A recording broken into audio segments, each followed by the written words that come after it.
fine. And so I went in and talked to this Rabbi Twersky, and my wife talked to Rabbi, 2 hours of an emotional talk. And he said, you guys come whenever you want.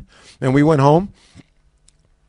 Right on the way out of there, before we went home, we started saying we're going to be Jews, and for the rest of the next year and a half, we're going to be Jews. And we rented an apartment for $1,000 a month. We had to give it $3,000, and we went home and we got a moving van right away, and to get me to Denver in 2 weeks. I told Letty to be back in 2 weeks. We gave him $2,000, and in our bank account there was. My wife told me. Now I was crazy. My wife telling me I was Meshuggah. She said, "You only have $1,000 left to your name. What are you doing?" I said, "We got to go." And so we got in the car and we went. And we got there 2 weeks on time. And I walked in the synagogue in the morning at 6:30, and it was 6:45 prayer services in the morning. And the rabbi walked in. I was the only one right there at the start. And he turned around and he said, "What are you doing here?" And I said, "What?" And I wasn't going to take it. And I jumped up. And I said, "You told me to come."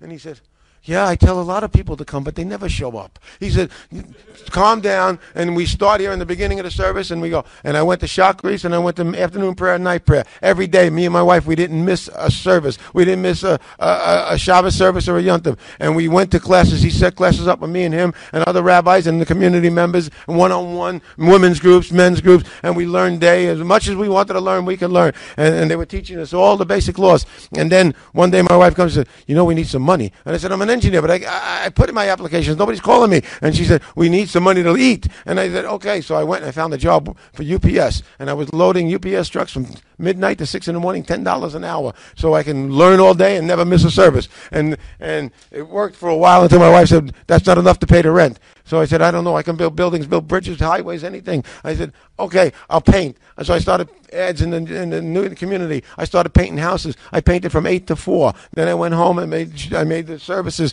And then we ate dinner. Then we went back and we learned and we studied. And then at 10 o'clock I went home. I slept till 11. 11 I went to UPS because we wanted to be part of the greatest nation in the world. And there we were. And it took over about a year. And I lost 40 pounds in a year. My wife didn't recognize me. The rabbi didn't recognize me. And we going to go do it. And we learned and learned. And they never tell you. And they want to push you away. And they want you to quit. But you never give up. You got to keep going. And that's who we are. And that's who we are as a nation. We keep going. We keep popping up. We keep growing. And nobody can ever get rid of us. And so there he was. And he said, "Okay, are you ready to go to the court?" And we said, "Yeah, we're going to go to the court." And you sit in front of 3 rabbis. And they ask you questions. And they told us Monday morning. And we went Monday morning and said, "We're going to be Jews Monday. We're going to be Jews on Monday." And then we sat there in front of these 3 rabbis. And the rabbis started. And the 3 of them said, "Okay," started asking questions all about the Shabbat. And all about Shabbos. And what do you do? What happens if the gas goes out? Well, can you take a pot off the stove? Can you stir a pot that's on the stove? What about the lights? And all these questions on the laws of Shabbat, 3 hours. And he said, "Wow." And then they got these big smiles. "Thank you so much." "Yeah?" And he said, "Yeah." And he said, "See you next week." "What do you mean next week?" Today we're supposed to be finished." He said, "No, not you guys. Next week." Okay.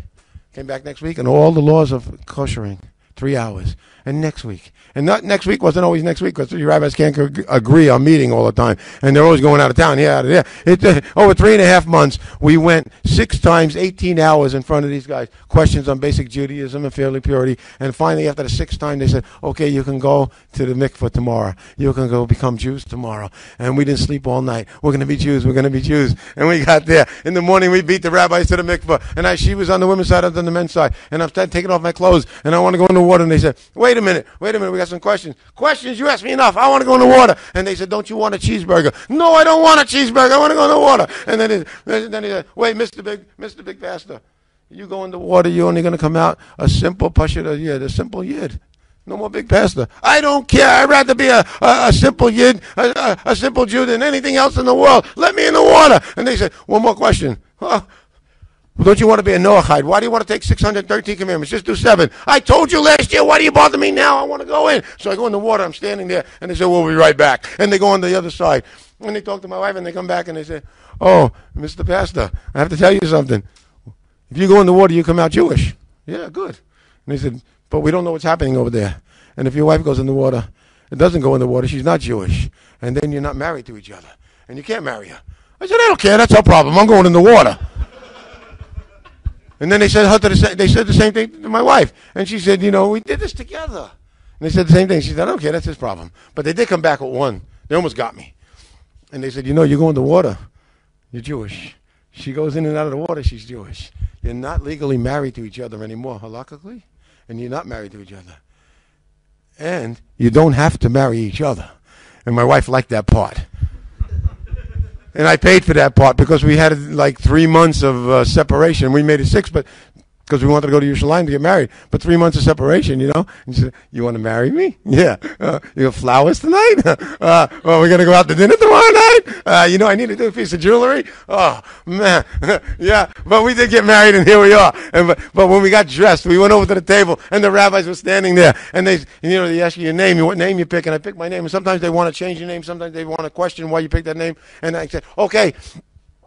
I went Yaakov Ephraim, and they said, Yaakov Ephraim.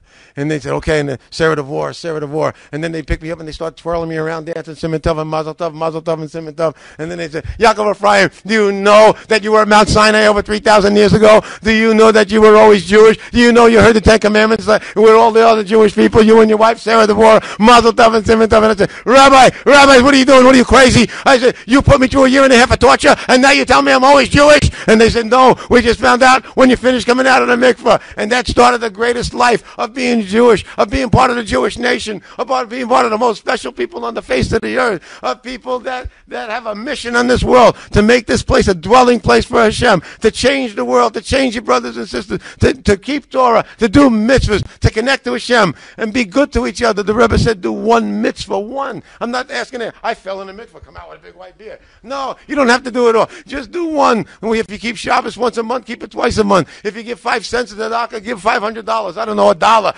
And if you don't learn anything during the week with the Torah, the Rebbe called the Rebbe, he'll be glad to learn with you. One mitzvah, the Rebbe said, one mitzvah can change the world, and love one another. Don't talk about one another. Be good to another. We can bring the Mashiach, because you, inside of you, you have a responsibility. That's why you were born Jews. You have a responsibility to the world. You have a responsibility to our God. You have a responsibility to each other. You can change the world. You are the most precious people on the face of the earth, and we're glad to be Jews. We're glad that we joined this nation, and we're proud to be Jews. And we were Jews then. We were born Jews. We came out of the mikveh Jews, and now we keep going. And you guys are stuck with me and my wife for the rest of your lives. L'chaim, l'chaim.